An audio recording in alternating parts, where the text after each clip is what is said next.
He's the evil mastermind of the Kremlin to some, to others just a clever leader, making the most of a weak hand. Loathe or admire Vladimir Putin, he seems able to run rings around the West, winning at every turn. But can he do that forever? Is one of his strengths also actually his greatest weakness? And is he ultimately doomed to fail?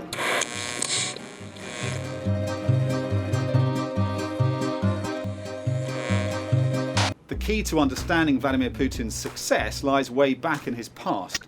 Once a KGB man, they say, always a KGB man. The dark arts he mastered in Soviet Russia's spy agency have served him well.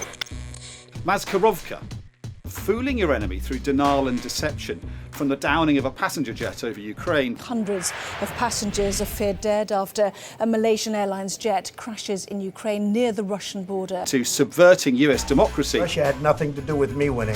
Putin has deceived, lied and distracted from the truth to spread doubt and confusion. He and his agents are very good at it. Compromat.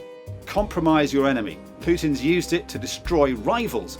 But his former boss, KGB General Oleg Kalugin, says he even has compromising material, or compromat, on the US president. And he's not the only one saying that. Might explain why Donald Trump seems to believe the word of the Russian president over his own spies. I have President Putin. He just said it's not Russia. I will say this, I don't see any reason why it would be. And the key to any good spycraft, simple charm and persuasion. From Boris Yeltsin to George W. Bush, Putin has fooled one person after another into trusting him.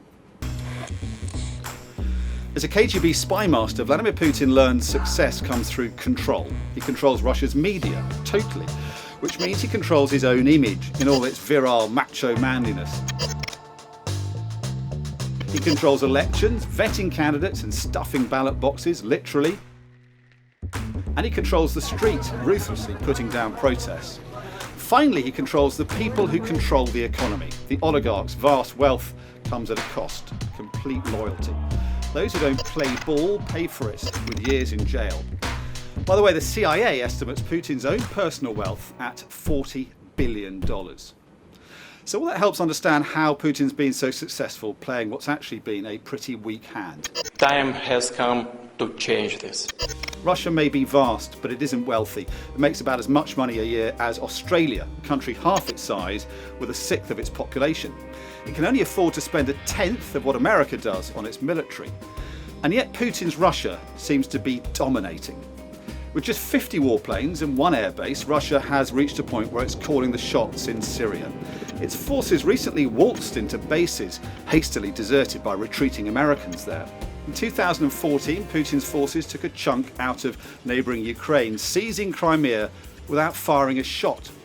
Russia sends agents to kill in Britain and gets away with it, except for the expulsion of some of its diplomats. And with his cyber army, Putin has undermined US elections. This was all about Russia, Russia, Russia. And sown discord and distrust online across the West and undermined faith in the credibility of our media, government and institutions. No wonder they say Putin has played a blinder. Does it ever stop? But there's a catch. Here is Putin's dilemma. Winning abroad means he's losing at home because his foreign policy is isolating Russia, crippling its economy.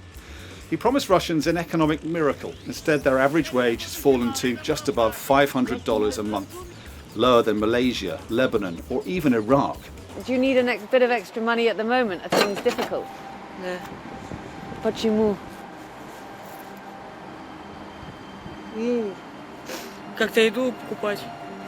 Putin is a pariah, no longer invited to big power summits with other leaders, and international sanctions are hurting Russians badly. Ну и поэтому как бы у остальных людей, соответственно, к власти нет доверия. It's led to more of this, protest, dissent and unrest. Putin is relying increasingly on repression to keep it under control, but that in turn is stoking more anger. Biographers say Vladimir Putin is haunted by the fate of other leaders who've been toppled. He's said to have been obsessed, for instance, with the footage of Libya's Gaddafi being lynched, watching it again and again. His nightmare is the same happening to him. And behind the strut and swagger, Putin has another weakness, rooted deep in his past. Working in counterintelligence trained him to trust no one and eliminate threats. It served him well, keeping him securely in power. As Russians talk more and more now about a time after Putin, who can he trust to take his place and not come after him and his billions? Thank you for your attention, and I hope for your support.